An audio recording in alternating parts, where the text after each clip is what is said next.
Hello and welcome back everyone.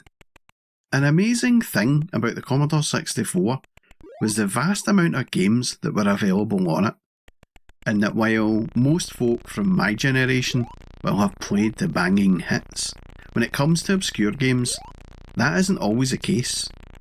Now this game I am looking at this week was not exactly an obscure game, as when I was researching Fireant, it turns out millions and millions of people played it. But it was a game I never played.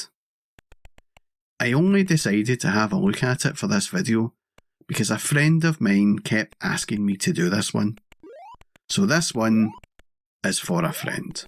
Fireant is a very basic game and is described as an arcade platformer with puzzle intermissions. Each level is the size of one screen. The sprites are animated fluently. The graphics are kept simple. No music in the background, but fitting sound effects. But this is not how I would describe this game. Oh no. Puzzle games were not really my thing. I did play them from time to time, but I preferred the games with lots of death and destruction, as opposed to the ones where you place objects at certain points of the screen or have to figure out complex routines. But that's not to say I didn't play some of those. Boulder Dash was a fine example of an exciting puzzle game. Fireant, however, is not an exciting puzzle game. The big problem with Fireant for me are the visuals. And before regular viewers of my channel pipe up and say, I always prefer good sound to good visuals, please allow me to explain first. Good visuals do not make a game good, but bad visuals can make a good game bad, and Fireant has some visual issues. It's difficult to tell what item is collectible and what item is avoidable. And I know this is an 8-bit title and visuals of the day were like this. But when you play a game that means moving into the wrong object results in life or death, then I really would like those visuals to be able to properly illustrate which is which. The first screen when this happens, is it safe? The sound effects would certainly suggest otherwise. Are these coloured sections of dirt dangerous? I mean, it's not obvious really. But there are some nice touches of animation on each of the sprites, I suppose, and they are all large as well, which doesn't impact the gameplay any, but at least it's easy on the eye.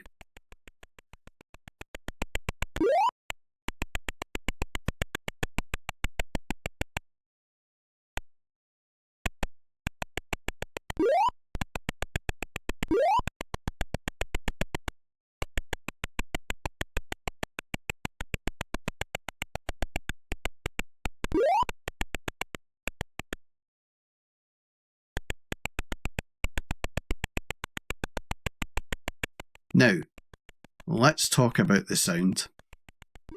There isn't any. You get these early 80s beeps and boops, and this annoying sound of what sounds like a woodpecker chipping away at a tree, or is it the knees of the fire ant clicking? And this awful sound that crops up as well. I can't say I was expecting much really. This is an early 80s game after all, and the sound effects are very much of that time. But whatever you do, do not play this game with headphones on. You will regret it. Now we have the playability. This is touted as an arcade platformer with puzzle intermissions. But the puzzles are more a case of trial and error, or keep banging your head against a wall till you get lucky. And this is what I find so frustrating with this game.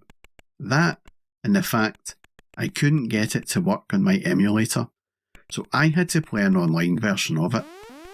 But puzzle games should be about problem solving. This puzzle game uses different icons and different sprites on a lot of boards that don't come up again, and so you can't tell what sprite will do what, or what orders to collect them in. And I'm sure in 1983 The younger version of me would have found it annoying as much as the 2025 version of me. But then again, I am not renowned for my patience, and my views and opinions on this game should not be deemed important enough to influence one's decision on whether it's a game worth playing or not.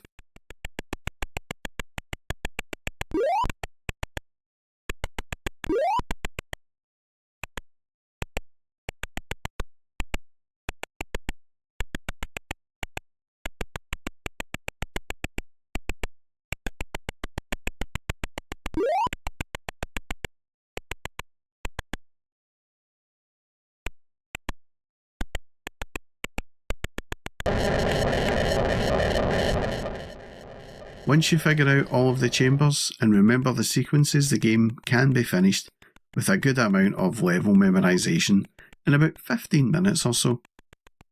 And because it relies so heavily on memorisation, the replay value is pretty much non-existent, and so I don't really see any reasons to recommend it to anyone. My mate might be distraught. I know how much he cherishes this game from his childhood, and maybe a younger version of me might have looked differently on it, but I doubt that very much. As I said, puzzle games were not really my cup of tea, but when I did want to play a puzzle game, I would opt for Boulder Dash or Rock and Bolt, or even Super Pipeline, which isn't even a puzzle game, but it was way more fun than Fireant, I can tell you. And that was my brief look at Fireant on the Commodore 64. If you like this video, then please do all the usual icon clicking for like, subscribing, and even commenting, as it's always good to hear from other people and their recollections of these old games. And that's all from me, folks. Thanks for watching.